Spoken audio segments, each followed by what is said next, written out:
Hello. The Tacoma Narrows Bridge might be an object lesson for the Labour Party. I'm playing a quick video about it here. It turned out to be subject to a phenomenon called aeroelastic flutter, where strong winds created twisting motions in the bridge deck. However, when the bridge was designed, it worked very well, in theory. But then theory hit reality in the shape of a crosswind. And, well, the rest is history. As Yogi Berra famously said, in theory and practice are the same. In practice, they are not. The problem with the Labour Party is that they have lots of theory, but whenever that theory bumps into reality, for some reason, there's a disaster. I would venture to suggest that the reason is idiocy, of course, but then, as I keep saying, I am neither the great nor the good. No, I'm simply granniopteryx, and I'm on YouTube, Rumble, BitChute, and Minds.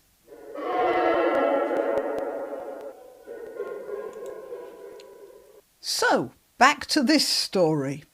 Yvette Cooper said it was a total disgrace that the Southport killer could buy a knife on Amazon aged 17. So it wasn't a total disgrace that Rudakabana was as unbalanced as the aforementioned Tacoma Narrows Bridge. It wasn't a total disgrace that the various social services who were in contact with him, and apparently also with his desperate parents, that those social services dropped the kid because he wasn't mad enough. How mad do you have to be to get their attention? Well, you know the answer to that, don't you? By the looks of things, you have to be mad enough to make a Facebook video in which you say that people should complain to their community leaders and politicians about uncontrolled migration of undocumented men from failed states. Or perhaps if you set fire to a book. Now that's what gets the attention of the great and the good. And apparently Miss Cooper has an ally in Idris Elba, which, to nobody's surprise, I suppose, was absolutely taken up by the Independent as well as Yvette Cooper. With his blunt kitchen knife idea, Idris Elba is on point. The actor suggests that Britain's epidemic of street stabbings could be eased if the only knives sold had their tips rounded off. Well, what do you expect from the Independent? Yvette Cooper has taken up Elba's idea that the way to stem the bloody flow of knife crime washing through our city streets and schools would be to make all kitchen knives blunt at the end, like those old-fashioned dinner knives, the ones with the bone handles that you see going on eBay because they can't be cleaned in the dishwasher. Here, I found a picture for you, just in case you're not an inveterate eBay shopper as I am. I assume that knives were like this in Victorian times and in the 1930s because most people were wont to get all heated up over their faggots with gravy about the subject of going off the gold standard or the morality of dance palaces. And without the blunted ends there, there wouldn't have been anyone left to fight Hitler. However, strangely enough, when the Scandi fashion hit Britain in the 60s, and I have a photo of that, let's get that up. Yeah, there we are. Here's an illustration of a 60s type dinner set. It's amazing, probably 70s. Anyway, it's amazing, but even with all those pointy knives, husbands killed their wives and wives their husbands with very little more frequency than they'd done in the 1930s.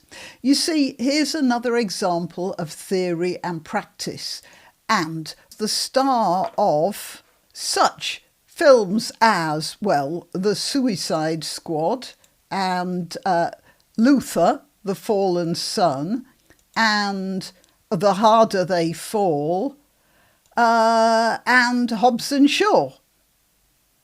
There's such films as those which might glorify the use of guns, but I'm sure, out of principle, would never mention knives. I mean, what do I know? I haven't seen any of them. Idris Elba has suggested that the government outlaw any knife with a pointy end, as I said, but he's an actor. He's not a professor. I mean, he wouldn't know that it's impossible to kill anyone, for instance, with a screwdriver, or perhaps my famous knitting needles. Yeah, I got those out for the occasion. Yeah, so let's be a little gentle on Mr. Elba and give him a pass on that clash of theory versus practice, should we?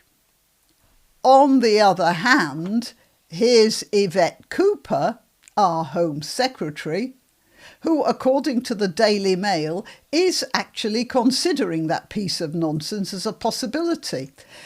Let's have the Tacoma Bridge again, should we? But then, you see, the government are also considering, at the behest of a Muslim member of parliament, that the mocking or even the questioning of the Quran should become a punishable offence. Meanwhile, it's not just Ruda Cabana Jr. who had access to knives. It's a whole generation of lost youth who are busy hacking at each other, with the statistics mounting up every week. The total disgrace is that many of them appear to be from some sort of immigrant background and from countries where violence is endemic. Now, before I go, of course, and we leave the Tacoma Narrows Bridge to its fate, I want to remind you of another famous blunted knife that, of course, because it's blunt, does no harm at all. Let's get rid of this and bring on this. Yeah, the Commodore Garden machete. Yeah, of course. It's got a blunt end, hasn't it? Can't do any harm with that. OK, till next time. You can help my channel by subscribing and clicking the notification bell. That's quite important. And by sharing if you're so inclined. Links to my other channels and to donation methods are in the description. But the best way you can help is simply by clicking like and notify. Thank you.